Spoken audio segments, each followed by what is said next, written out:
Welcome to Blade-Bound Saga. My name is Daniel, otherwise known as Rice Combo Online, and in today's video, we are going to be looking at Beast Feast, the Daggerheart campaign frame that Darrington Press has shared, but we're going to look at it more in depth as we've gotten screenshots and we have a lot more information about this, and as we gear up and plan to run Beast Feast here in 2025. So that being said, let's get started with today's video. Welcome to Blade-Bound Saga.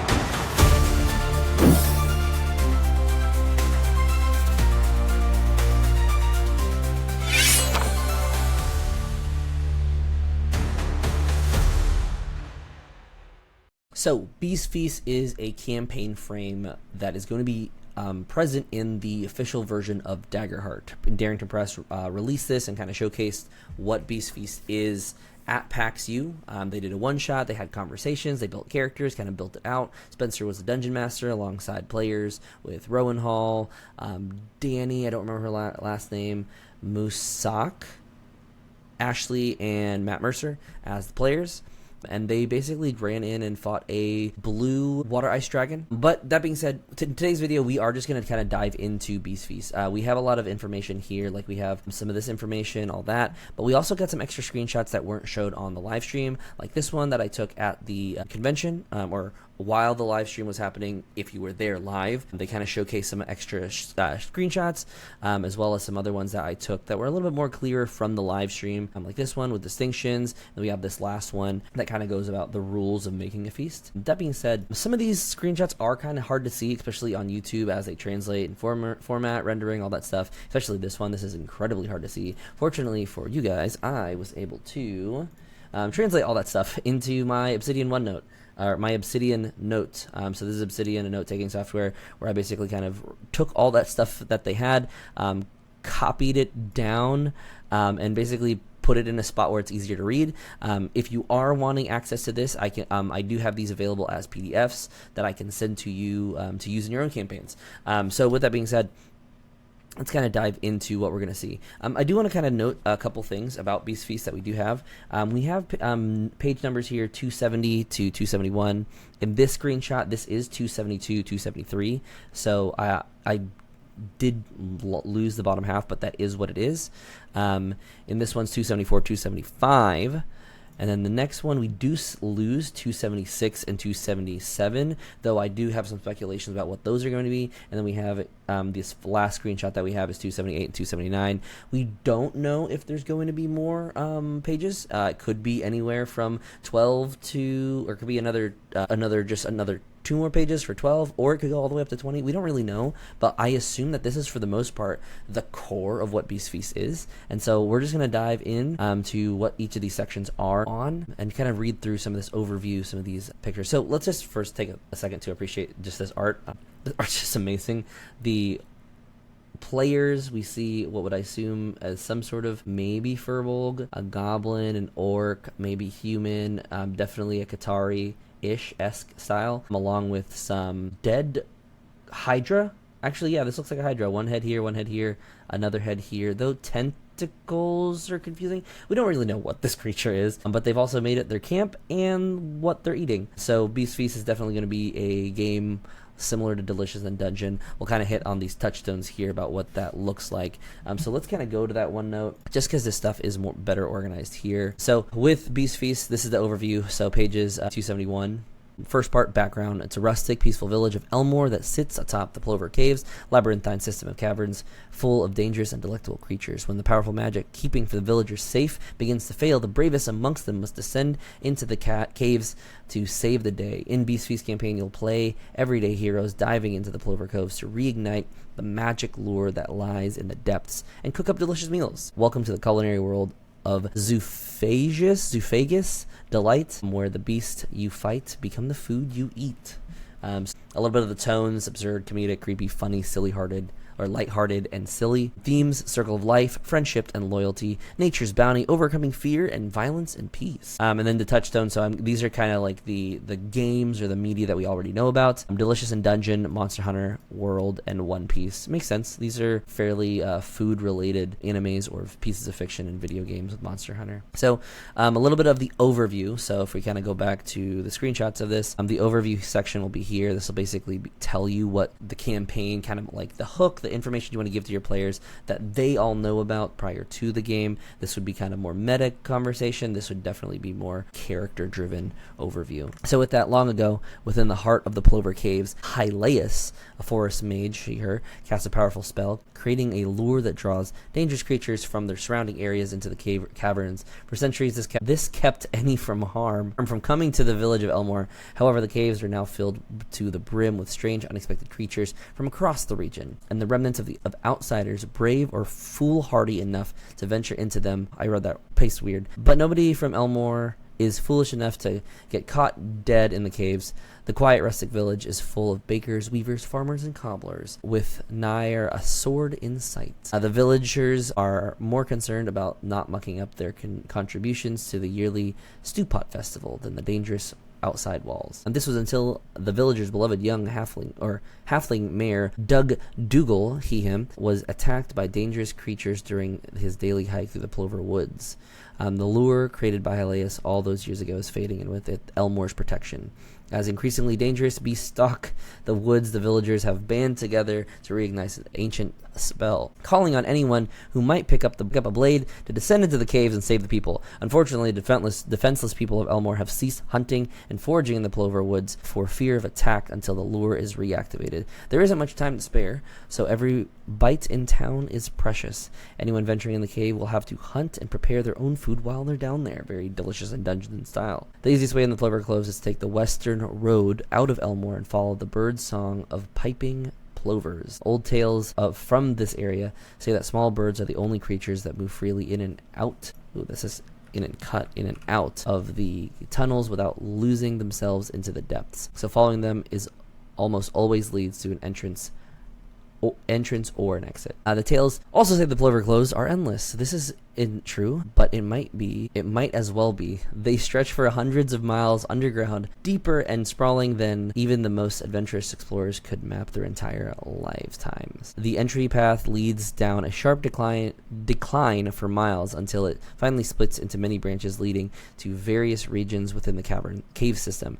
Here, different biomes are home to unique creatures, wondrous flora, and valuable treasures left behind by adventurers past. The deeper you go, the more dangerous and delicious the creatures are, the more precious and powerful the treasure is, and even deeper still lies the lore.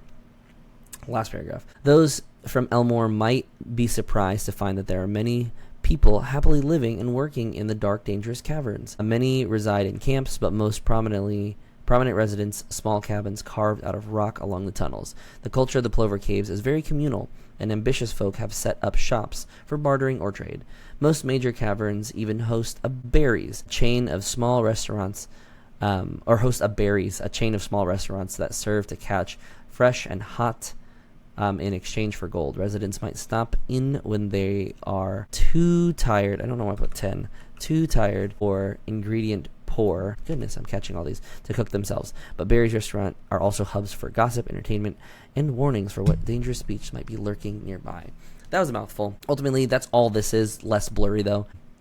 So yeah, it's very delicious and dungeon-esque, but then there's also like a hint of what would it be? It's just a hint of dungeon delving where you're kind of exploring different people groups. This could very much be something where you meet a fungal community, which I think would be some interesting dilemma, and we'll kind of dive deep into the next section about different types of creatures you might find. So yeah, just an overview, nothing too crazy. We'll just kind of keep moving on. This is kind of the next page, so communities, ancestries, classes, player principles, and GM principles. I'm not going to read everything word for word. I'm going to try not to, just so that we can kind of look through this stuff. One of the parts that it does talk about when we go over here, so into page 122, communities, everything is in regards to communities, everything's available within Beast Feast campaign. My guess is that there's going to be other campaign frames that are going to kind of limit some of the possibilities that you choose. So maybe like in a dystopian future, clanks might not be enabled. If we kind of look at some of the worlds, I know that they've showcased a couple campaign frames. I have it written down here. So Beast Feast is the one we're going about. Age of Umbra is the one, the dark Soulsborne-like setting that Matt Mercer talked about. The Wither Wilds is something that Spencer talked about recently. It's kind of your go-to fantasy setting. And then there's Colossus of the Drylands, or Colossi of the Drylands. It's essentially a fantasy Wild West meets giant colossi that wander around the western frontier. So think guns, magitech kind of thing. So maybe other ones, there might be some that are limited, but at least in Beast Feast, all communities are available, though there are some specific questions that they might ask. One of the things that they said is maybe you're an Orderborn. If you grew up in an Orderborn community and that you are not from the village of Elmore, maybe you chose to move here because it's less restrictive. Or if you're a Slyborn adventurer, maybe you choose to come here because you wanted to escape some of the shady deals that you had. A couple other ones that they kind of put up note. Underborn, maybe you're from the Plover Cloves themselves, and then there's also some questions here that they have. So despite being accustomed to your own underground environment, what's something you've heard is unique about the Plover Caves? And then etc. Ridgeborn, you rocky and rough is fairly normal, though the cuisine might be different if you're from the outsides, or like from a mountainous area. But kind of another question here, what is a specific dish that you miss from home? And then a Loreborn question, so maybe you came to the Plover Cloves to study them. So what rumor about beasts in the Plover Cloves have you heard, and how has it changed how you explore the caverns? So just some kind of flavor on like if someone picks something from this, or if you have suggestions for players, especially from the GM side of things. Most of the time the GMs will be the ones who's reading through all this stuff and then sharing this with players. But just some cool stuff specifically for set communities. They did have a section here that I thought was interesting, and honestly I thought these were banned. Turns out they're not, but all Ancestries are available, but some have some unique aspects within a Beast Feast campaign. For instance, Clanks can consume organic matter, but they might not be able to taste, which is definitely going to be different in a Beast Feast setting in comparison to other Ancestries out there that will want to experience that taste. Or like the story of a Clank who eats all this stuff and everyone else is enjoying it, but they aren't because they don't know how it tastes. But they might like it for the textures or just the aesthetics that they see. And then Fungrels. This is an interesting one that I thought is absolutely bonkers and creepy. Fungrel can hear mushrooms screaming as they're harvested. Unfortunately, majority of plant life in the Plover Caves are fungi. Is fungi. Adventurers might need to find alternatives if it helps make cooking a little more or a little less shame-free. Or a little more shame-free. And less shameless. And then classes, nothing too crazy here, but one thing that they did want to say is like, why might you have picked a set of martial skills or abilities, and consider how you learned them, or how you adapted to learn them on your journey. So maybe a chef with a set of good cutting skills might be a really good rogue because they are so proficient with a knife. So something like that. That's what we learn on this side with Ancestries and classes and communities. Next part we'll go is 73 player principles. I think this one's probably an important place to be, and then as well as GM principles. But build on humble origins. I think really kind of getting the set, especially in a Session 0, that you want to build a character that is very grounded within the community of Elmswood. Oh no, what am I saying? What is it called? Elmore. So, someone who has like a more mundane job. Were they a chef with knives, a blacksmith with a strong arm, a mage with a humble potion shop, clockmaker with dexterity fingers, a florist who knows plants. I kind of went that backwards for some reason. But just kind of explain like how you as a normal person within a society now is forced or chosen to become an adventurer. Another principle is slay it and flay it. Have you tried eating it? No. Well, then you don't know how it tastes. So be very curious. Be a player, and as you're describing this to your players, be someone who wants to know more about these creatures and adding it to your cookbook. So one thing that you'll see later on is like it does make mention of a cookbook, so just having a list of resources or recipes that you as a group like write down. And then balance heart and comedy. If there's a place for silly character name, low stakes yet important goals, a weird personality, it's this one. So kind of embrace those fun moments, but also don't be afraid to experience those vulnerabilities. For those who've seen Delicious in the Dungeon, spoiler, skip a couple seconds here if you haven't seen it. But there are times where the zany character, I'm not going to go into spoilers, never mind. For those who see that, it's fine, no spoilers. But a zany character might explore like missing a friend that they lost in the dungeon before. Maybe they were a previous adventurer. Maybe their parents were an adventurer in the dungeon. So having those moments to really kind of have those hard truths and moments that we love in tabletop RPGs. And then so GM principles, so this is for the people who are running this, myself is myself, I need to listen to this the most. So make things delicious, describe the world with fun, over-the-top culinary lens. I thought this was really interesting. Obviously, like, just try to put as much culinary verbiage as you can. Use food-related colors here. So a glass orb you find is a color of rich honey. Names, she introduces herself as Penelope Pepperbottom. And then comparisons are, you march your way through the sludge of the tunnel like molasses, to kind of like immerse the place of this is a world that has tastes built in it. Next part, give them purpose. Though slaying some beasts and making meals will be fun for some time, eventually there is going to be a point where it's like, oh, we're just slaying this beast. So while there's the long-term goal to reach the lure and revitalize the magic, make sure there's some short-term goals. Have your players give the players a reason to come back to Elmore, or go back to a town that you visit on the way there. Have some like small goals. Maybe they have somebody in their backstory that they lost to the caves. Have a route to like go down that storyline. And then last thing is create personal conflict. So this is likely not always going to be party conflict, so inner party conflict, but something like, I like this example, so make ingredients scarce, so that way when word breaks out that a popular protein or creature is nearby, the party basically has to race before other people come. So things like rivals might be a good thought here. Once again, here on this side, player principles. On the next page, I know my face is like covering part of this. This is kind of some distinctions about the world, as well as the inciting incident that basically started it. I won't go too in depth. I definitely, if you want a lot more of this information about distinctions and inciting incident, follow me on Discord or join the Discord down below, and I will more than welcome, or I'm more than willing to share this stuff, information in PDF form, so it's easier to read. But with that being said, let's see here. I don't know why this is 9. I literally made this today, so porting all this stuff over. If there's so many spell checks, I'll have to spell check this before I actually send it to anybody else. But basically, some of these distinctions kind of talk about some of the various biomes that you'll see. One important part that I note is it's very layer based. So you'll probably start on Elmore, then you'll hit the Shallows, probably then the Twilight, the Abyss, and then the last but not least the Hadral, however you say that. So as you kind of go down and down, you probably have less and less stories. Another place that they talked about is Brilliance. It's basically this large dome that shines. That kind of looks like the light. One thing that I thought was really interesting is people asking, it's like, will you be at Brilliance today? I find that to be a really interesting name. But yeah, so just a dome that shines brightly that mimics the sun. So the reflection of stars is lowercase primarily lake. So somewhere within the center of the space, there's a lake that would be a very interesting place to go into. And say you have this large lake that you have to cross to get into the lower levels. I think that might be a really interesting story point that I thought of. And the catacombs is the deepest point of the third layer of the cavern. I wonder if that means like it's in the abyss. Not really sure. But catacombs, horrifying beasts bring their prey to the catacombs for consumption. So kind of just your more. Oh yeah, it's the catacombs successfully is the only way to explore deeper than the abyss. Oh, okay, so yeah. You must go, if you want to get to the Hadral, you must go through the catacombs in the abyss. So cool. Beasts and Blooms kind of talks a little bit more about some of the information here that you want to talk about.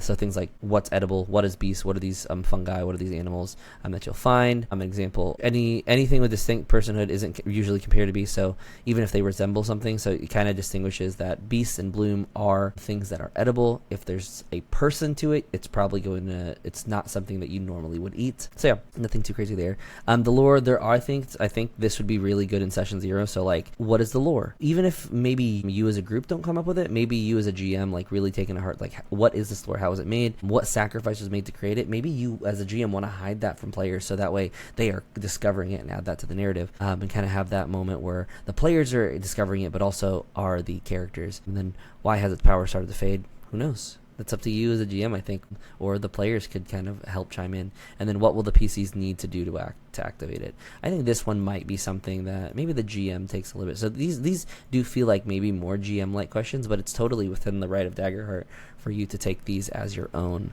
So yeah. Inciting incident here. This would be that next section here. Basically, what kind of started this all. So, definitely tell this at the very beginning of your session 0, I would say. So after the attack, on Mayor Dongle, the local alchemist, Carrot approaches the party. Worried about the safety of the town, they ask the party to delve into the lower clothes to locate a particular ingredient, ghost scorpion venom. Carrot can transmute 12 drops of the venom to a spicy paste that they can spread around the borders of the village to keep the dangerous beasts or creatures at bay. This is a very good like session 1 or even like a very good like session 0, like at the very end, like say you spent like 2-3 hours talking about building characters and have that last hour just the encounter with the giant scorpion venom would probably be a really good thing.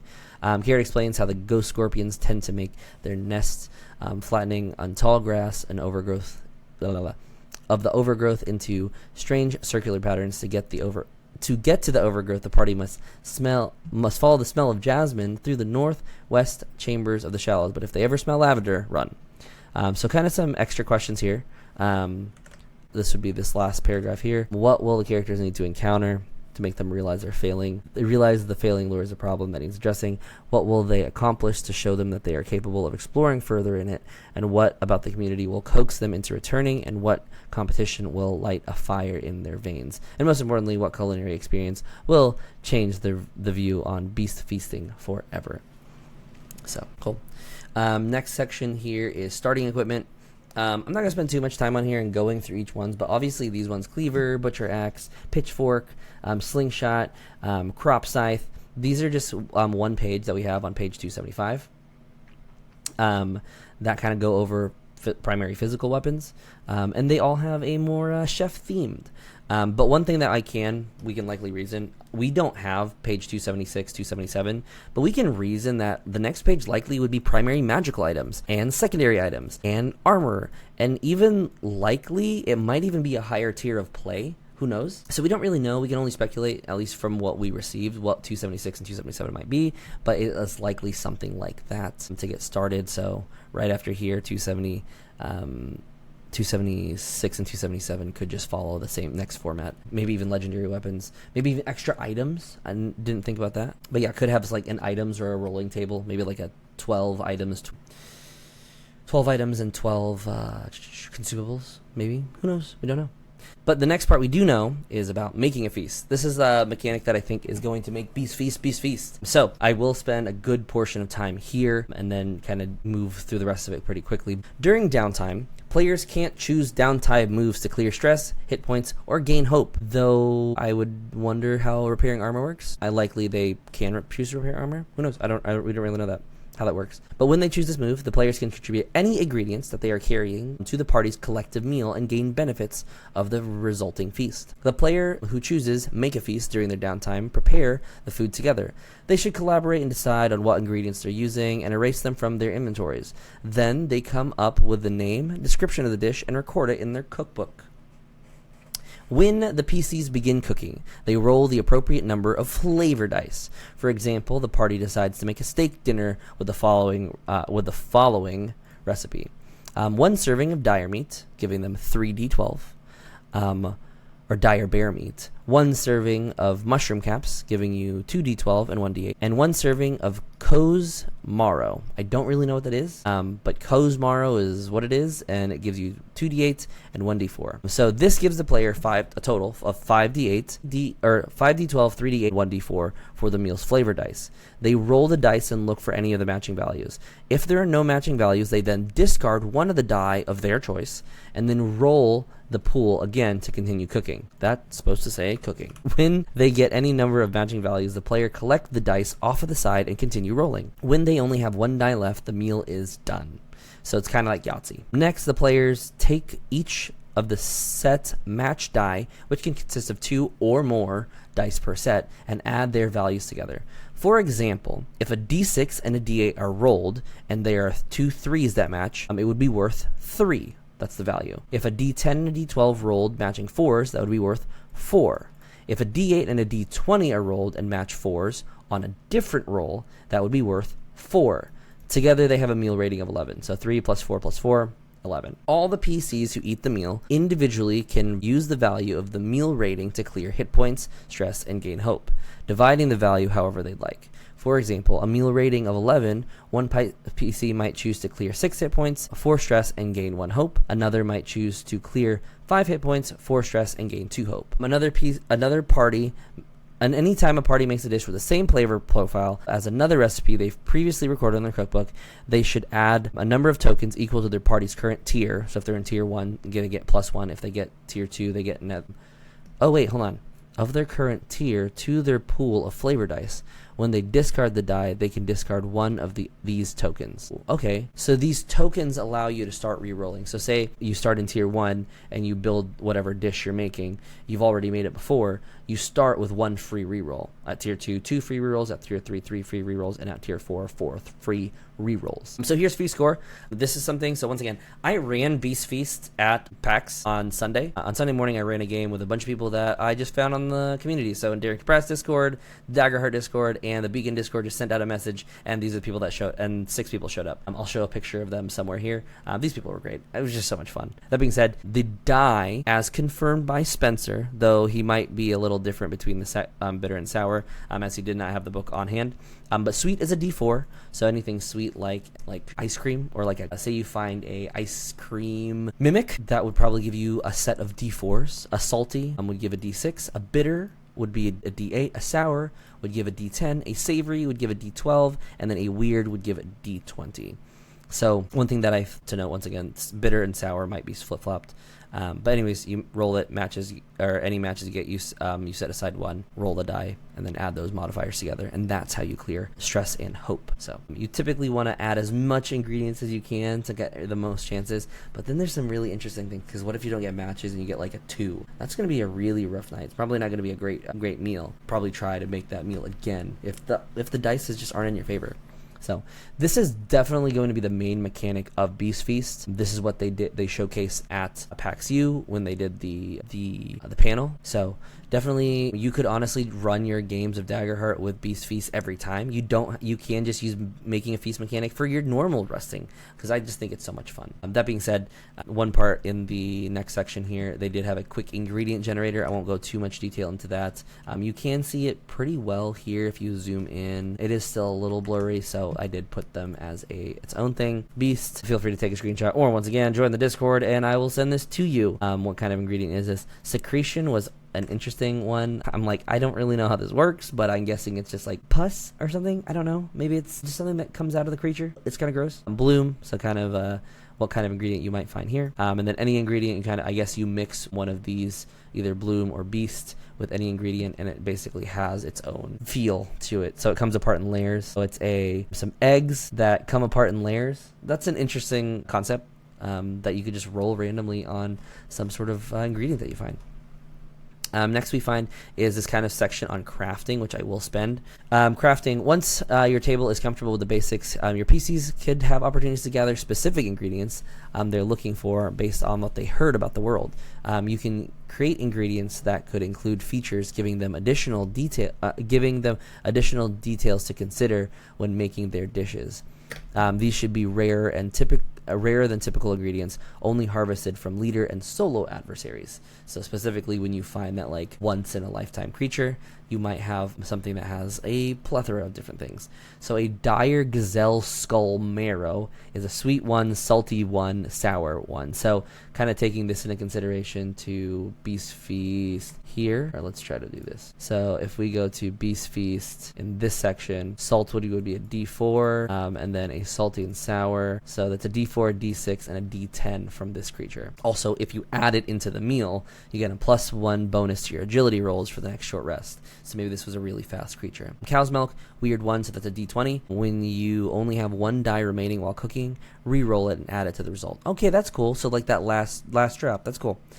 Ghost Scorpion Venom, Sour 2, Savory 1, or Sour 1, Savory 2. If your flavored dice match results in 8 or higher, you can't clear stress during the meal. Interesting. Okay. So it's like you kind of want those lower rolls, but sour and savory, once again, sour is a D10 and savory is a D12.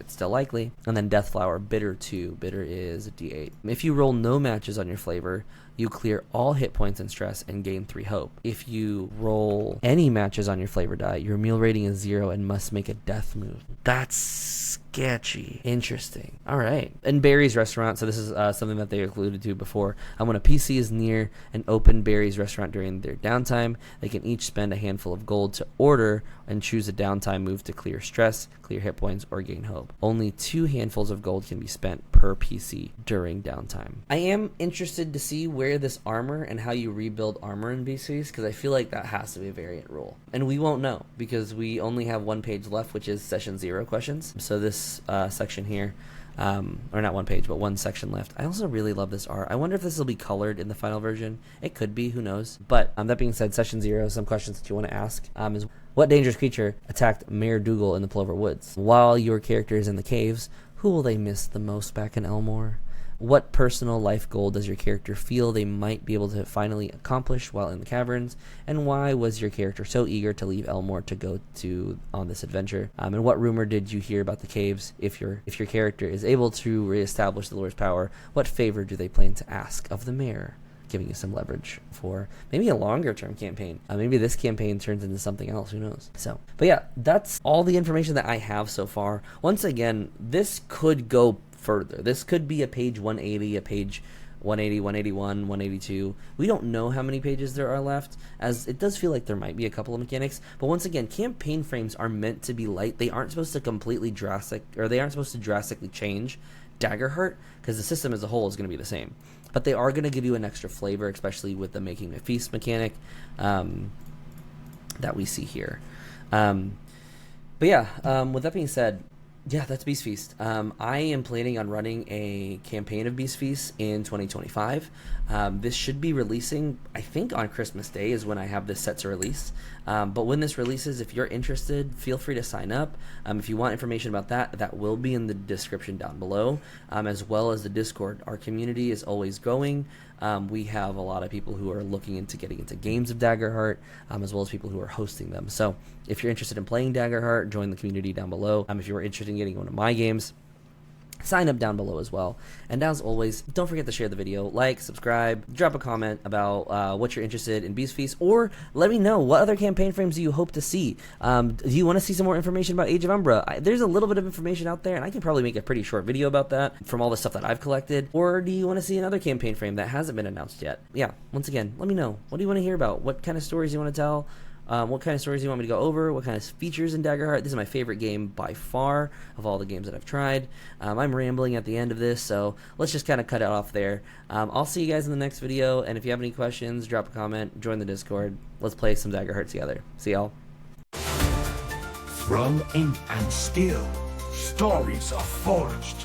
We are Blade-bound Saga.